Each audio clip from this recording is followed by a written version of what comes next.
Në katedralen Gjallja e Krishtit në Korçë u mbet ceremonia solemne e fronëzimit të mitropolitit të ri të Korçës Hirësisë së tij Anastasit.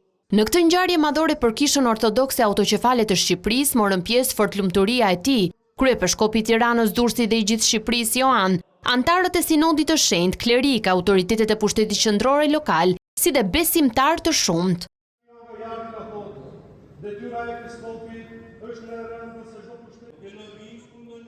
Në fjalën e tij përshëndetse, kryepeshkopi Joan e cilësoi këtë ditë si një ditë të madhe gëzimi dhe bekimi për mitropolinë e Korçës dhe për të gjithë Kishën Ortodokse. Ai kujtoi me mirënjohje punën e jashtëzakonshme të bërë nga pararendësit për ringritjen e kishës pas viteve të vështira dhe vlerësoi zgjedhjen e hirësisë së tij Anastasit si një shembull të përkushtimit dhe thirrjes shpirtërore.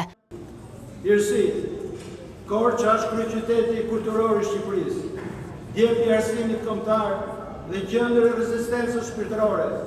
U lindi rilindja kombëtare dhe u hap shkolla e parashikë. Por sot si në gjithë vendin tonë, dhe ajo përballet me sfida të mëdha. Emigrimi masiv i të rinjve, lakja e popullsisë, vështirësitë ekonomike, ndikimi i sekularizmit, humbja e vlerave tradicionale dhe dobësimi i familjes, e cila është shtylla për të pasur një shoqëri të shëndetshme dhe funksionale.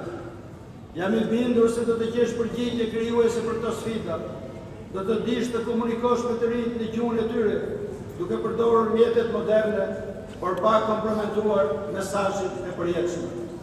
Përvoja jote. Nga ana e tij, mitropoliti i ri Anastas falenderoi Sinodin e Shenjtë dhe besimtarët për mbështetjen dhe shprehu përkushtimin për të vijuar veprën e nisur nga paraardhësit. Në dritën e këtyre mësimeve, Peshkopi është thirrur të mbajë ndezur pishtarin e besimit, të mësoj të eturit për të vërtetën, të ngushëlloj të lënduarit dhe të udhëheqë me frymë shërbese, duke u bërë shenjë i gjallë e pranisë së Krishtit në mes të besimtarëve. Ai nuk është udhëheqës sipas logjikës së botës, por bari që jep jetën për delet e tij.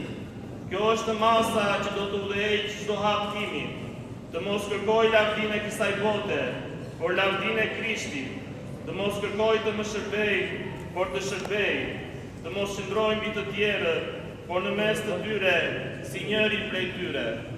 Për të gjitha këto në këtë moment zemra ime mbushet me përulësi, sepse e di se ky vend që po më besohet sot nuk është i imi, por i Zotit dhe i popullit të tij. Hirësia e tij Anastas u zgjodh mitropoliti Korçës më 16 shtator 2025 nga Sinodi i Shenjtë i Kishës Ortodokse Autoqefale të Shqipërisë, në drejtimin e fortlumturisë së tij Joanit.